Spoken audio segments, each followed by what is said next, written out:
You probably know that air pollution is bad for your lungs, but did you know that it's a major risk factor for heart disease, the leading cause of death worldwide? We usually focus on diet or exercise to prevent heart disease, but we can't escape air pollution. It's all around us. The link between air pollution and death was established in a series of disasters around the world. On Friday, December 5th, 1952, stagnant weather trapped a thick sulfurous smoke from the coal furnaces in the city of London.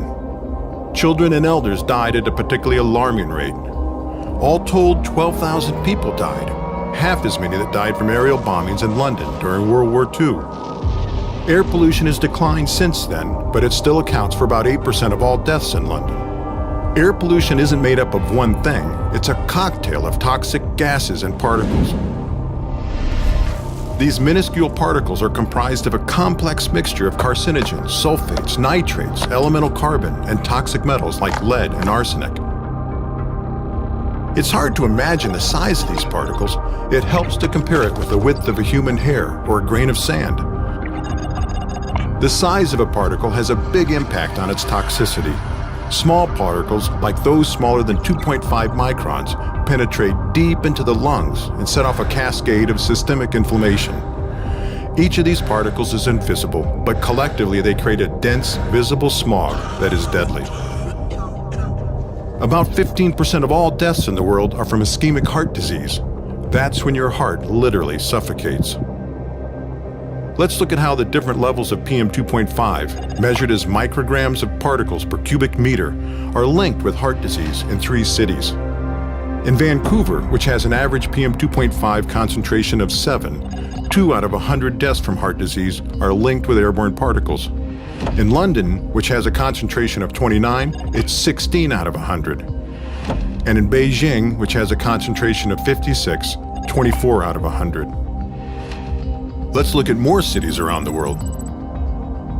Now we'll sort them by how bad the air pollution is, with the worst levels on the right. As the particle levels increase, the percent of deaths from heart disease rises sharply, even at levels below the World Health Organization guidelines.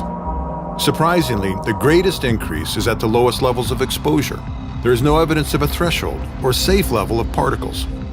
No matter where you live, reducing the level of particles would reduce the number of people dying from heart disease. If we decrease particles around the world to levels found in Vancouver, we could prevent 3 million excess deaths every year. The first step to prevent heart disease is to identify the sources of toxic particles. The major sources are motor vehicles, industry, coal-fired power plants, as well as the use of wood, dung, and other fuels for cooking and heating. But they vary considerably from city to city. The key to protecting people is to produce less air pollution. We need to consume less, promote cleaner technologies, regulate sources of pollution, and redesign our cities. We need to expand public transportation and build paths for cycling and walking. We need to build schools, childcare centers, and neighborhoods away from highways and large roadways, and create more parks and green space. Just think about it. If every city around the world took these steps, we would be closer to fulfilling our right to a healthy environment.